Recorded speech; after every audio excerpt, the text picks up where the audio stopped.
Kandidiram za poslanko Evropskega parlamenta na listi Nove Slovenije. V Novi Sloveniji želimo nadaljevati pot, ki smo jo zastavili pred 5 leti.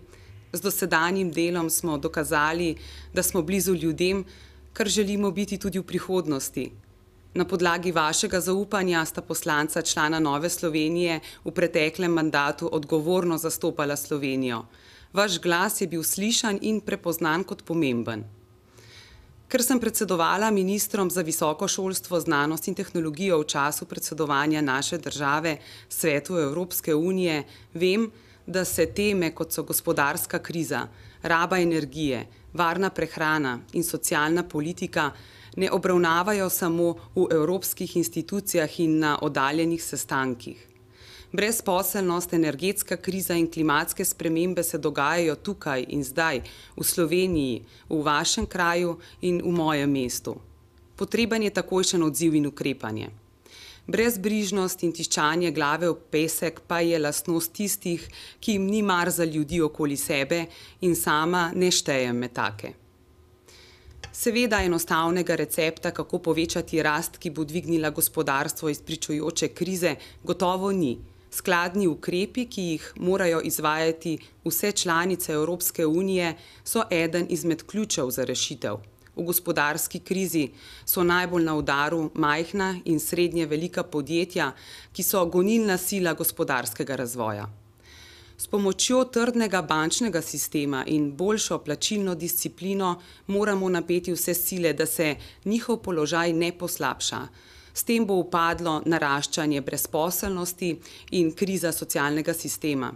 Zavedam pa se, da je potrebna takojšnja pomoč tistim, ki so zaradi izgube delovnega mesta čez noč ostali brez sredstev za preživljanje. Potreben je razvoj skladne energetske politike za boj proti klimatskim spremembam. V Novi Sloveniji podpiramo večanje vlaganj v raziskave in razvoj, ki bi prinesle širjenje uporabe čistejše energije in obnovljivih virov energije. Na tem mestu se lahko vprašamo, ali smo, na primer pri nakupu novega avtomobila ali gradnje hiše, pripravljeni narediti nekaj več in preseči minimalne priporočene okoljske standarde.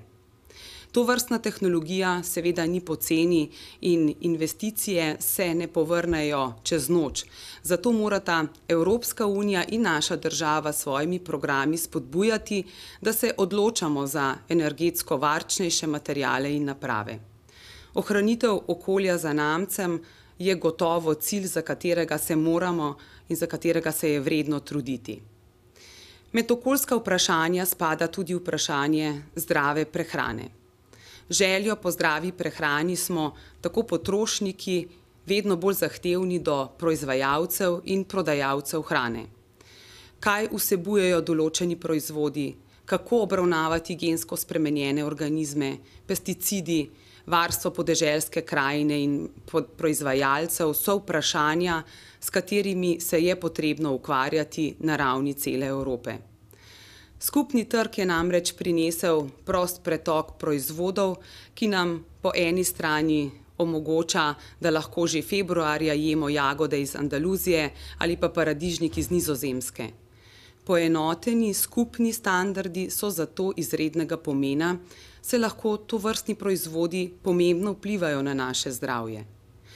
V okviru evropskega proračuna pa se mora še bolj spodbujati financiranje programov za mlade, za višjo kakovost izobraževanja in izmenjave mladine na vseh ravneh, od osnovnošolske do študentske.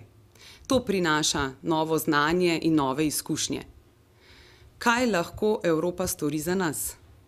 Evropa je bližje, kot si mi mislimo.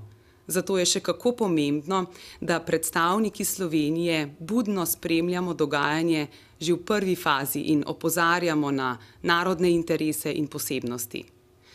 Zato želimo tudi v prihodnje delati v dobro Slovenije, vseh državljanov in državljank.